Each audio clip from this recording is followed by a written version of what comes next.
করা, ওটার asset valuation করা, প্রত্যেকটা আমাদের টাস্ক ফোর্স তো অলরেডি অ্যানাউন্সড হয়েছে।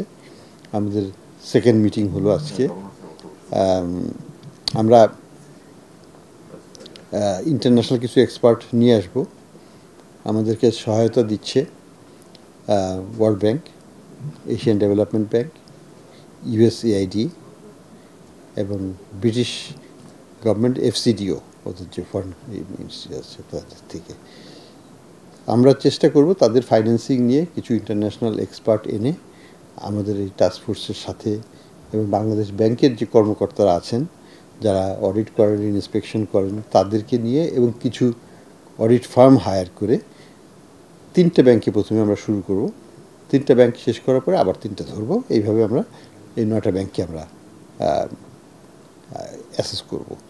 উদ্দেশ্য সেটা না, উদ্দেশ্য হচ্ছে যে সবগুলোকে অ্যাসেস করতে হবে ওভার টাইম, কিন্তু আমরা ইমিডিয়েট ক্রাইসিস হচ্ছে এই 9টা ব্যাংকে। এইখানে আমাদেরকে বড় রকমের ইন্টারভেনশন করতে হবে। এখানে শুধু অ্যাসেট ইভ্যালুয়েশনটা না, অ্যাসেট রিকভারি, অ্যাসেট আইডেন্টিফিকেশন, সেগুলো সবই করতে হবে। আমরা আশা করব যে এই খুব শীঘ্রই আমাদের ইন্টারন্যাশনাল এক্সপার্ট আমরা হায়ার করতে পারবো। হয়তো উইদিন এ মান্থ আমরা ফুল ফ্লেজেড অপারেশনে নেমে যেতে পারি। এটা সময় সাপেক্ষ ব্যাপার একটু, কারণ অলরেডি আমরা 12-14 জন বাংলাদেশ ব্যাংকের থেকে আমরা সিলেক্ট করে ফেলেছি যারা এই টিমে আসবে। 3টা টিম করতে গেলে হয়তো আমরা 4 জন 6 জন, ইসলামিক ব্যাংকের জন্য একটু বড় আকারের টিম দিতে হবে। তো বাংলাদেশ ব্যাংকের থেকে 4 জন 6 জন 3টে ব্যাংক এইভাবে দেব। সাথে আমাদের 3টে বাংলাদেশ ব্যাংক থেকে 3 জন ডাইরেক্টর লেভেল তারা থাকবেন, এবং সাথে আমরা অডিট ফার্ম থেকেও আবার কিছু দেব, এবং প্রয়োজনে বাংলাদেশ ব্যাংকের ইন্সপেকশন অডিট টিম থেকেও আমরা আরও লোক দেব। তো আমরা চাই একটা সবচেয়ে বেশি কম্প্রিহেন্সিভ অডিট, এবং অডিটটাকে সুপারভিশন করবো আমরা বিদেশি এক্সপার্টদের দিয়ে যারা এই ধরনের কাজ করে অভ্যস্ত, এবং তারাই এটাকে অডিট কোয়ালিটিটাকে এনশিওর করবে, অডিটের প্রসেসটাকে এনশিওর করবে। করে আমরা একটা আশা করি একটা কম্প্রিহেন্সিভ ইভ্যালুয়েশন করতে পারবো ব্যালেন্স শিটের পজিশনটা কী ওই ব্যাঙ্কগুলোতে। 3টে ব্যাংকের নাম আমরা এখন ঠিক করিনি, তবে ইসলামী ব্যাংক থাকবে, ওটা বড় ব্যাংক সবচেয়ে, ওখান দিয়ে আমরা শুরু করব। আর অন্য 2টো ব্যাংক আমরা সিলেক্ট করে ফেলবো 2-একদিনের মধ্যে। সবচেয়ে বেশি যারা ক্রাইসিস প্রন তাদেরকেই আমরা এখানে নিয়ে এসেছি। আমরা তাদেরকে ডেইলি মনিটরিং করি। আজকের মনিটরিংয়ে যেটা দেখা যাচ্ছে যে আমরা গত 2 দিন ধরে তারা ক্যাশ ফ্লো ওভারঅল এই 9টা ব্যাংকের যোগ করলে cash flow positive, which is very মানে এনকারেজিং সাইন। ইসলামী ব্যাংক একলাই প্রায় 600 কোটি টাকার মতো পজিটিভ আছে গতকাল। তার আগের দিন ছিল 300 কোটি টাকা পজিটিভ, মানে deposit is higher than withdrawal. তো দ্যাট ইজ এনকারেজিং। আমাকে বাংলাদেশ ব্যাংক থেকে টাকা দিতে হবে না, এই জন্য আমি রিলিফড। তো এগুলো আমি মনে করি যে দিজ আর পজিটিভ ডেভেলপমেন্টস। আমাদের রেমিটেন্সের প্রভাব বাড়ছে। দেখুন, আমরা এখনও সব ব্যাংকের দিকে তাকাই নাই। আমরা একটু যেগুলো ক্রাইসিসের মধ্যে পড়ে গেছে, বিশেষ করে যেখানে দুর্বৃত্তায়নটা বেশি হয়েছে এবং রিসেন্টলি হয়েছে, সেই ব্যাংকগুলোতেই বেশি তাই করছে। এখানে ইসলামী ব্যাংকের সংখ্যাটাই বেশি, অ্যাজ ইউ নো। তো এবং কারণ আমরা জানি। তো আমরা এখন ওগুলোকেই ফোকাস করব। এই ব্যাংকগুলোর যেটা অবস্থা হচ্ছে, এগুলোর সত্যিকারের অর্থে এখন তাদের কোনো মালিকানা নাই। যারা শেয়ার হোল্ডার তারা কেউ দেশেও নাই, এবং তারা অনেকেই এই দুর্বৃত্তায়নের সাথে জড়িত, কাজেই তাদের কোনো শেয়ার হোল্ডিং থাকবেও না আগামীতে। তো সেইগুলো তো সরকার এমনি পজেস করে নিবে, পৃথিবীর সব দেশেই করে, এবং সেইগুলো সরকার আবার অন্য একটা প্রতিষ্ঠানকে বা মানে গ্রুপকে দিয়ে দিবে পরে আগামীতে, সেটা দেশি হোক বা বিদেশি হোক। তো সেই ট্রান্সফার প্রসেসটাও হবে, কিন্তু যেই বিনিয়োগ করতে আসুক না কেন, সে তো আগে জানতে চাইবে যে আমার এই ব্যাংকটার অবস্থাটা কতখানি খারাপ, কেন আমি নেব এটা। তাকে তো একটা কিছু দিয়ে বুঝ দিতে তো হবে আমাকে, তা না হলে তো হবে না। সেই ডিউ ডিলিজেন্স যেটা প্রপার, সেটা আমরা এখন করব। এটার মাধ্যমে তারাও বুঝতে পারবে, বিনিয়োগকারীরাও, যে আমি কি এই ব্যাংকে আসবো কি না, এখানে what is there for me, সরকারকে কতখানি টাকা সেখানে ভরতে হবে সেটাও আমরা বুঝতে পারবো। এবং এখানে কোনো আনসার নেই এই কত টাকা, কারণ এটা নেগোসিয়েশনের ব্যাপার আছে। সব কিছু মিলিয়েই এগুলোকে সলভ করতে হবে আস্তে আস্তে। তবে আমি যেটা আশা করি যে আমাদের ডিপোজিট গ্রোথ তো আছে, ডিপোজিট গ্রোথ তো চলতে থাকবে, একটু স্লো, এটা আগের মতো 15-16% না, এখন 9-10% আছে। তো 10% যদি আমরা ধরে রাখতে পারি তাহলে তো 1,70,000 কোটি টাকা ব্যাংকে আসবে। অ্যান্ড ডিপোজিট গ্রোথ যদি চলতে থাকে, দ্যাট হেল্পস একটা ব্যাংকের চালু রাখার ব্যাপারে। হ্যাঁ, তার ক্যাপিটাল হয়তো হবে না, তার অ্যাডিকুয়েসি রিকোয়ারমেন্ট হয়তো সে মিট করতে পারবে না, কিন্তু তার লিকুইডিটি প্রবলেমটা কিন্তু সলভ হয়। তো আমরা ওইভাবে ম্যানেজ করার চেষ্টা করব। পরবর্তীতে এটাকে একটা অবস্থানে নিয়ে বিক্রি করে দিয়ে এটাকে সঠিকভাবে চালাতে সাহায্য করব। লোনের মধ্যেই তো যারা সাইফন্ড অফ মানিটা তো ব্যাংক থেকেই আসছে। কাজে আমাকে আগে ব্যাংকে বের করতে হবে যে ব্যাংক থেকে কত টাকা নামে বা বেনামে নেওয়া হয়েছে এবং ওই টাকার মালিক খুঁজে পাওয়া যাচ্ছে কি না। যদি না হয়, মালিক যদি দেশে না থাকে, তার মানে বেনামে নেওয়া হয়ে গেছে, তখন সেটাকে আমরা ইন্টারন্যাশনালি আমরা ওটাকে খোঁজার চেষ্টা করব। তো আমরা চাচ্ছি যে যারা একটু বড় কেসগুলোকে আগে অ্যাড্রেস করার জন্য, আর সিস্টেমিক ইমপ্রুভমেন্ট করতে হবে ছোট কেসগুলোকে ঠিক করার জন্য। সেটা আমরা হয়তো করবো না, সেটা আমরা সেন্ট্রাল ব্যাংক স্ট্রেংথেনিংয়ের প্রসেসে আমরা যখন রেগুলেটরি রিভিউ করে সেখানে যখন আমাদের ওভারসাইটটাকে আমরা শক্তিশালী করতে পারবো, সেটার মাধ্যমে আমরা ছোটো ছোটো লোন লস যেগুলো আছে সেগুলোকে আমরা অ্যাড্রেস করতে পারবো। আমি মনে করি যে আমাদের 4 লক্ষ কোটি টাকার মতো যদি এনপিএল থাকে, ধরে নিলাম, তার অর্ধেক হয়তো অল্প কয়েকটা পার্টির কাছে গেছে, হাফ অফ ইট। সেই হাফ অফ ইটের উপর ফোকাসটা থাকবে প্রথমত। আর ছোটো ছোটো ছোটো ছোটো আছে হয়তো 1 লক্ষ, সেটাকে আমরা এখনই ওটাকে অ্যাড্রেস করা যাবে না। ওটা সিস্টেমেটিক ইমপ্রুভমেন্টের থ্রুতে ওটাকে অ্যাড্রেস করতে হবে। আমরা কিছু বিদেশি অ্যাসেট রিকভারি ইসের সাথেও কথাবার্তা বলছি, বাট ভেরি প্রিলিমিনারি। আমরা বলছি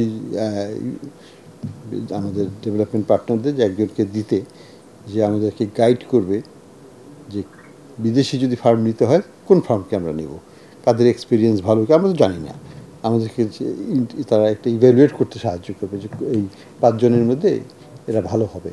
তো রিকমেন্ডেশনগুলো করার জন্য যেভাবে ইন্টারন্যাশনাল কন্ট্রাক্টে যেভাবে করা হয় সেইভাবে আমরা একটু হয়তো 2 সপ্তাহের জন্য এসে তারা অ্যাসেস করে দিয়ে চলে যাবে। তো এইভাবে আমরা চেষ্টা করছি এটাকে মানসম্মত রাখতে এবং প্রসেসটাকে পরিষ্কারভাবে করার জন্য। এইগুলো ইন্টারন্যাশনাল বেস্ট প্র্যাকটিসেস আছে। দেয়ার আর রুলস রেগুলেশনস, মার্কিন যুক্তরাষ্ট্র আইন আছে, ব্রিটেনেও আইন আছে, অন্যান্য দেশে আইন আছে, যে আইনগুলোর মাধ্যমে আমাদেরকে যেতে হবে। এবং তাদের কিছু লিগ্যাল ফার্ম আছে যারা এগুলো করে। যেমন মালয়েশিয়ার 1AMD শুনেছেন, টাকা নিয়ে $1.5 বিলিয়ন মতো নিয়ে চলে গেছিলেন, তাদের ফর্মার প্রাইম মিনিস্টার এটার সাথে জড়িত ছিল। সে টাকা তো তারা পুরো ফেরত নিয়ে গেছে, ডিউ প্রসেস দিয়ে নিয়ে গেছে। এটার মধ্যে গোল্ডম্যান স্যাক্স ওয়াজ ইনভলভড, তারাও টাকা ফেরত দিয়ে দিয়েছে, তাদের যে কর্মচারী সে তার জেল হয়েছে। তো এটা তো হয়েছে, ইন্টারন্যাশনালি তো হয়েছে। তো করা সম্ভব, উদ্যোগ থাকতে হবে এবং পলিটিক্যালি এটাকে চাপ সৃষ্টি করতে হবে বিভিন্নভাবে, সামাজিকভাবে, গণমাধ্যমে। ওদের দেশেও তো গণমাধ্যম আছে। ইংল্যান্ডে আমরা এফটির সাথে ইন্টারভিউ দেবো, আমরা ওখানে চাপ সৃষ্টি করব। কিছু ব্যাংকের টাকা ডিপোজিটররা তুলে অন্য ব্যাংকে রাখছে, কাজে অন্য ব্যাংকের তারল্য আছে, এই ব্যাংকের তারল্যটা নাই।